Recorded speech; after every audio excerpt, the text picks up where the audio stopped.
To most species, Zone 9 was a cosmic warning sign written in blood and madness. The star charts marked it in red. Entire navigation systems were programmed to avoid it. Civilizations old and new agreed Zone 9 was not a place one visited unless they had a death wish or a desire to go insane.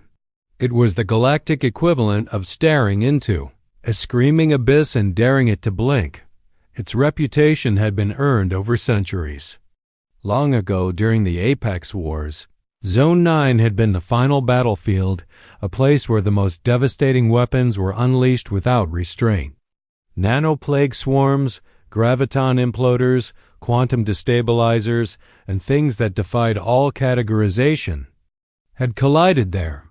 The result was a twisted, scarred region of space where physics bent, time hiccuped, and consciousness frayed like wet-stringed ships that entered Zone 9 returned as drifting husks, if at all.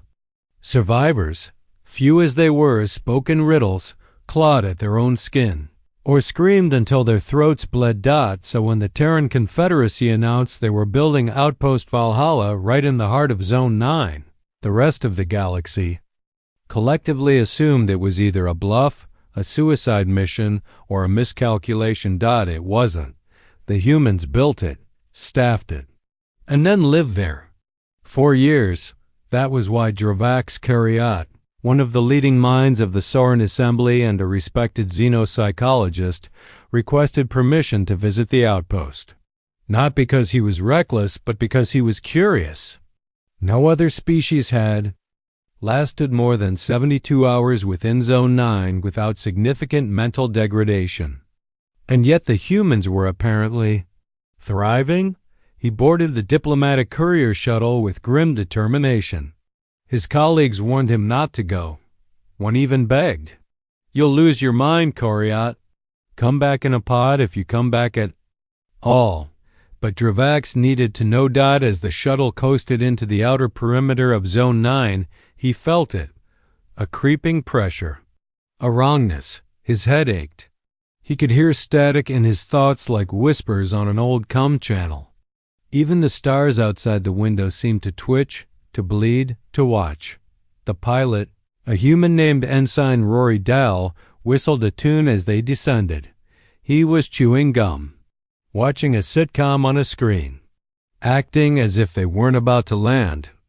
In hell itself, Valhalla appeared through the haze, a massive, jagged structure built from black titanium and energy-dampening alloys. It sat half-embedded in an asteroid, surrounded by rotating defense rings and a halo of wreckage from ships that had wandered too close. When Dravax stepped off the ramp, he felt like his skull was being compressed. His heart raced, despite the environmental stabilizers. A chill clawed up his spine. He blinked hard, and for just a second, saw something crawling along the ceiling that disappeared when he turned his head. "Welcome to Valhalla," said a cheerful voice. He turned to see Sergeant Mara Lynn, one of the base's officers, lounging in a hammock strung between two cargo pallets. She wore standard-issue fatigues, her boots off, a mug of steaming coffee in her hand. A weapon leaned casually against a nearby crate. Most notably, she looked utterly relaxed. "You're napping?" Drax stammered, antennae twitching in confusion. "Yeah, long shift." She sipped her drink and smiled. "Nothing like a nap in dead space. The silence here's nice. But this region induces psychic trauma. Your species is supposed to be susceptible to temporal dissonance and spatial intrusion." She raised an eyebrow. "Only if you're not used to it. You're sleeping in a place where shadows move and time folds like paper." Mara shrugged. "Grew up in New Chicago. First apartment was next to a reactor plant and a howling pit of urban despair. This is peaceful." Dravax couldn't believe what he was hearing. While his own thoughts were unraveling at the edges, this human was resting like she was. On vacation. No panic. No hallucinations. Just a tired soldier taking a nap in the galaxy's most cursed war zone. He backed away slowly, mouth dry. Who were these people? Drex Coriad had been many places in the galaxy. He had walked the storm-cloaked ice plains of Velis Prime, sat through a solar flare on the observation decks of Delmari Station, and once held his breath through a political dinner with a Tyric high speaker. He had always considered himself calm under pressure, rational in the face of the unknown, but Zone 9 was something else entirely doubt by the second solar cycle. He was seeing things that logic couldn't explain. Lights flickered in patterns that seemed to speak. His thoughts echoed in his own head, sometimes in voices that weren't his. He caught glimpses of himself in reflective surface, and only it wasn't quite him. Shadows stretched longer than their sources. He would wake up unsure. If he had ever truly slept, and worst of all, the walls whispered, no words. No structure, just a low hiss like breath over bone. It pulsed with meaning, yet denied comprehension. It wasn't something alive. It was worse, it was the memory of something alive, something that had died screaming but never left. Dravak's claws trembled as he scribbled in his datapad. Zone 9 functions as a psychic amplifier. It draws upon fear, dredging deep-rooted neural trauma and reshaping it. Extended exposure leads to cognitive disruption, hallucinations increasing, maintaining control.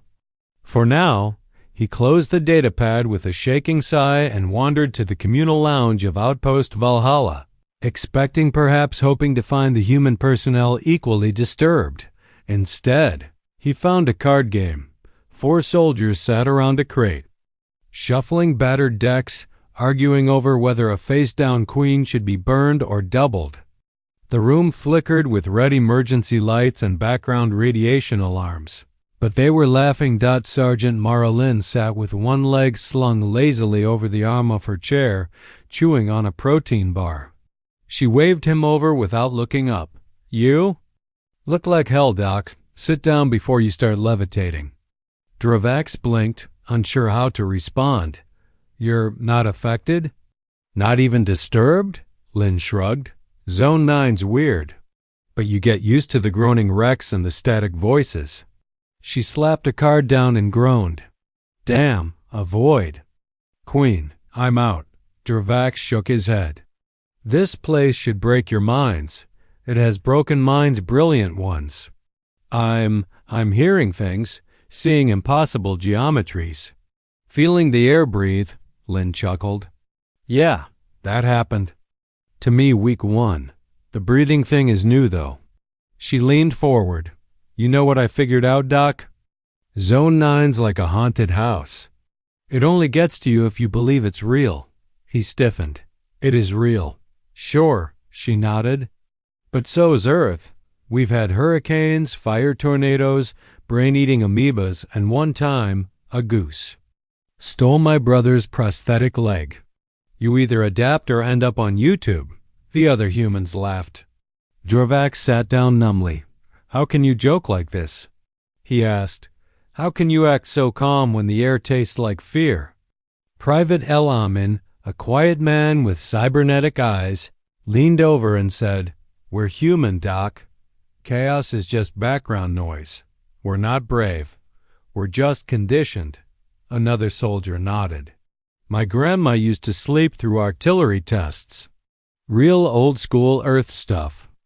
We grew up with nightmares. We learned to sleep in them. Lynn tossed him a ration bar. Besides, you haven't really cracked until you hear the song. Drvaxx tilted his head. Song? Just then, the power flickered again, and from Mefa, depths of the outpost's ventilation system, came a low, garbled melody. A tune that shouldn't have been possible in vacuum. Off-key, childlike, alien. Dravak stood abruptly. What is that? Lynn grinned. We call it the lullaby. Comes through the pipes every couple days. No source. No pattern. Super creepy. First time I heard it, I nearly shot the wall. You're not concerned? I sleep better when it plays, she said, stretching, like it's tucking me in. Dravak's legs nearly gave out. He mumbled something in his native tongue and staggered out of the room. As the lullaby faded, Sergeant Lin returned to her chair, propped her feet up, and pulled her cap over her eyes. "Wake me if something explodes." Moments later, she was snoring again. The galaxy considered Zone 9 a nightmare. By the end of Dravak's 5th day at Outpost Valhalla, he had accepted one truth. Zone 9 was not a place one conquered. At best, you endured it. At worst, it consumed you. It was a pressure chamber for the mind and soul, a place where logic peeled away and left raw, pulsing instinct. Dravak's once methodical journal entries had turned erratic. Sentences looped, words repeated, even his native Soren script twisted into shapes he didn't remember writing. But still, he couldn't stop observing the humans. He had to understand. They laughed in corridors where space-time convulsed. They sang during plasma storms and called it karaoke. They joked about Zone 9 bingo, a running list of hallucinations and anomalies they casually checked off. Melting corridor? Check. Glowing rats that chant in Latin? Check. Phantom child asking if you're the next one? Check. And through it all, they slept, ate, lived. But whatever fragile balance they had struck was about to shatter. It began with a vibration so deep, so unnatural that even the air in Valhalla seemed to hold its breath. Lights dimmed, not from power failure, but as though something massive had entered the system, something that stole light as easily as it devoured gravity. Dravak's translator buzzed erratically. An alarm blared. Unscheduled breach sector. Delta. External mass detected. Signature. Unknown. Probability of origin. Pre-extinction era. Sergeant Mara Lin emerged from the armory half-dressed, sliding into her gear with the casualness of someone heading to breakfast. Guess movie nights canceled. She muttered. Outside the observation windows, the space around Valhalla tore.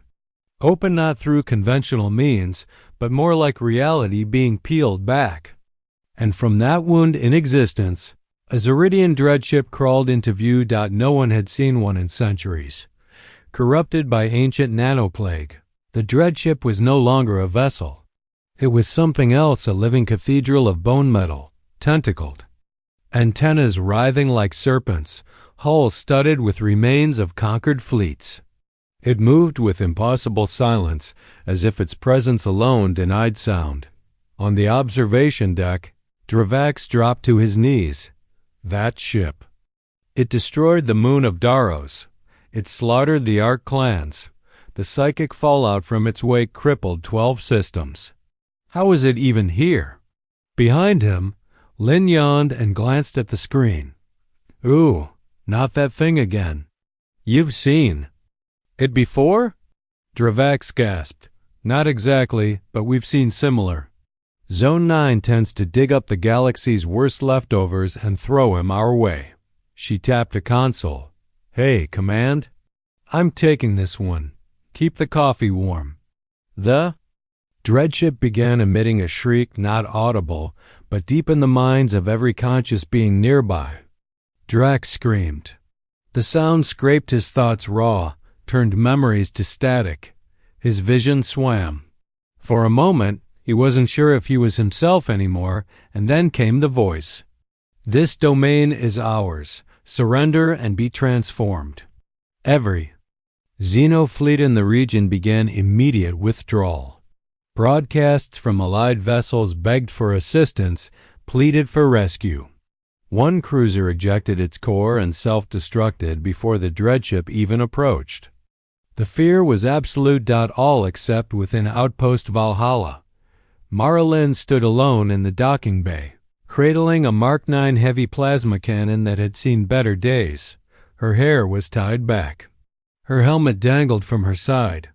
She didn't flinch. She clicked on the external comms. Hey, Big Ugly. You're interrupting movie night. Shut up or get shut down. The dreadship hesitated. That was new. It responded with another mental scream louder. Violent, enough to crack steel supports in nearby towers. Mara didn't even blink. She muttered, "Should have brought the good coffee," and squeezed the trigger. The Mark 9 hummed. Once Dot then fired, and in the silence that followed, the dreadship imploded. Not explode and imploded, folding in on itself with a shriek of ancient metal and unnatural fury, sucked back into the tier from which it came, gone in a flash of dark matter and collapsing quantum fields. The stars returned, the silence settled, and Dragvax dropped to his knees, unable to breathe, unable to comprehend. Mara turned back toward the base, slung her weapon over her shoulder, and muttered, "Now I gotta reset the damn projector." The footage of the event spread across the galaxy like wildfire. By the third rotation after the incident, every major newsnet, military surveillance hub, and scientific institution had seen it. A single human soldier, alone, calmly confronting an apex-tier dreadship that had previously wiped out civilizations and winning. No reinforcements. No panic. No massive strike fleet. Just Sergeant Mara Lynn, a tired expression, and a plasma cannon so old it was considered obsolete by most species. Standards. At the heart of the Galactic Council's spire on New Velatris, an emergency summit was called. The chamber, an impossibly wide sphere lined with glowing tiers and dignitaries from hundreds of worlds, buzzed with argument and anxiety. The Zeridian dreadship was thought extinct. Hissed a delegate from the Talari Union, her feathers ruffled in panic. It wasn't extinct. It was trapped in Zone 9. That region is not just a cursed battleground, it's a vault for horrors. And the humans, growled a Krav warlord, have been living inside it like it's a park. All eyes turned to the Terran representative, Ambassador Elias Grant, who calmly sipped his tea and raised one eyebrow. "Well," Grant said, "we did add a movie theater." Dozens of voices shouted at once. "How are your soldiers immune too?" Psychic fallout? How did she destroy an entity no weapon had ever harmed? Was that cannon modified with Forbidden's tech? Was she genetically enhanced? Are you hiding secret weapons-grade eyes? Grant exhaled, set down his cup, and stood. "We're hiding nothing. You asked for an explanation. I'll give it in plain words." He activated a holoscreen. The footage of Sergeant Lynn played again. The calmness, the one-liner, the effortless shot. You're watching a soldier raised on a world that trains people to survive on chaos. Humans evolved on a Class A death world where danger isn't a season, it's a lifestyle. He stepped away from the screen. Zone 9 bends minds because it disrupts patterns, warps logic and expectations. But on Earth, logic was always unreliable. Sometimes a bear walks into your backyard. Sometimes tectonic plates move mid-lunch. Sometimes your best defense is a frying pan. Laughter rippled, but uneasily. "What you call a nightmare," he continued, "humans call it Tuesday. It's not that we're immune. We're conditioned. We don't break when the world shifts, we shift with it. We adapt. We persist. And, when needed," he let the footage roll again the moment the dreadship imploded, "we end things." Silence held the chamber like gravity. From the upper dais, the Chancellor of the Galactic Council leaned forward. "Why build an outpost in Zone 9 at all, Ambassador Grant?" Grant smiled softly. "Because someone had to." He turned toward the projection of Valhalla Besa Grim, jagged shape orbiting ruin and chaos. "We didn't claim Zone 9 because we wanted to. We claimed it because everyone else refused. We choose to stand where others won't, because that's who we are." The Chancellor's tendrils curled in thought. "You believe Earth has a responsibility. We believe strength unused is wasted. Fear unchallenged becomes rot. Someone has to plant their boots in the middle of madness and hold the line." No one had a response. Moments later, the session ended in stunned silence. The ambassador returned. to his quarters to find hundreds of interview requests, offers of alliance, and covert inquiries about humanity's military training programs, but he ignored them all. Instead, he clicked on a private line. The screen flickered. Sergeant Marilyn appeared, back in her bunk at Outpost Valhalla, wearing a tank top and chewing on something synthetic and unidentifiable. "Yo, Grant, did they throw a big fit?" He grinned. "Absolutely. You made half the galaxy wet there?" "Pants," she chuckled. "Told you I'd make an impression." He nodded toward the wreckage on the screen. "They want to know how you did it." I pointed. I clicked. It died. "Mara." She leaned closer, face suddenly serious. "You know what Zone 9 is, Elias? It's the universe's dumpster fire. Everything no one wants to deal with ends up here. It's an endless horror show. And most people flinch when they see the first scene." She glanced out the viewport, watching the shifting wreckage swirl in the void. We didn't flinch. We made popcorn.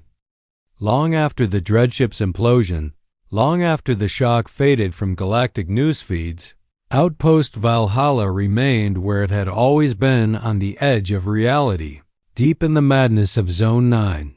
But everything around it had changed. Where once the region was a symbol of terror, now it became a strange kind of myth. A story passed between crews in deep space bars. A whispered tale told by instructors at military academies. The outpost where a human took a nap while death screamed outside had become legend. For some species, that legend was inspiration. For others, it was warning. On Dorvax Kuryat's final day at the outpost, he stood alone on the edge of the observation deck, staring into the black void that twisted and shimmered with silent threats. His mind still ached. The whispers hadn't stopped, and sometimes he still saw faces in the stars. But his fear had changed. Behind him, Sergeant Marilyn approached, her usual coffee in hand, boots half-laced, one hand scratching the back of her neck. She didn't look like a galactic icon. She looked like someone trying to remember if she'd left the oven on.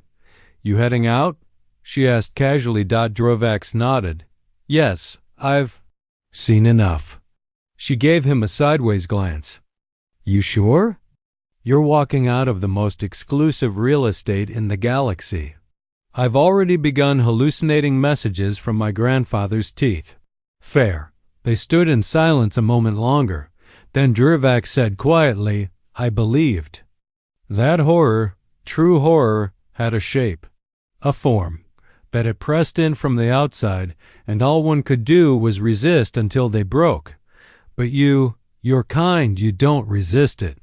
She raised an eyebrow. "No, you carry it, wear it, laugh at it, like it's an old friend." Mara smiled. "Well, when you're born on a world where the trees can kill you, the water might poison you, and the weather changes moods like it's got a grudge. You either learn to laugh or you don't make it out of kindergarten." He looked at her, eyes full of something between awe and concern. "But does it not cost you anything? Doesn't the madness seep in eventually?" She stared out into the swirling chaos of Zone 9, her expression unreadable. "Sure it does," she said at last. "We're human. We bleed like anyone else. We have nightmares, doubts, and ghosts that follow us home. But the difference is we don't treat fear like it owns us." She turned to face him fully. "You know why I slept through that first Zeridian sighting?" He shook his head. "Because I knew it didn't matter. That thing could roar and scream and melt half the outpost. But it couldn't break me unless I let it. Fear's only got power if you listen to it." Drovax blinked. "And so you sleep?" she grinned. "Sleep is rebellion." Moments later, his shuttle lifted off, cutting through the fractured edge of Zone 9's madness and back into the relative calm of known space. He left Outpost Valhalla behind, but he carried something with him. Not trauma or madness, but clarity. He returned to the Sarin Assembly and published a work that would redefine Xenopsychology. Among the sleepwalkers, human resilience in unresolvable environments. It was banned in 3 systems for instability of logic, but adopted as curriculum in 20 others. His theories shifted doctrine. No longer were humans seen as merely durable, they were now considered adaptive catalysts in psychological warfare zones. Soldiers weren't just armored, they were trained in the human method, humor, defiance, and a refusal to flinch. Across the galaxy, when things went wrong, when anomalies surged, or when ancient threats stirred in the dark, one recommendation began appearing at the top of strategic response lists: deploy a human. It became a running joke. Then policy. One Terran lieutenant was assigned to an elite alien cruiser with no clear mission other than to exist aggressively. She did so by baking cookies during reactor drills and casually disassembling a Nightmare-class construct with a crowbar. Outpost Valhalla became a rite of passage. Volunteers, human and alien alike, ventured in to test their resolve. Most didn't last, but a few stayed, learned, adapted. At the heart of it all, Mara Lynn kept her post. She still had her bunk, her hammock, her rusty coffee machine, and she still slept because Zone 9 never truly quieted. The ghosts still whispered. The stars still blinked wrong, but every time a nightmare rose from the dark, it was greeted by a human stretching, yawning, and saying, "Not tonight."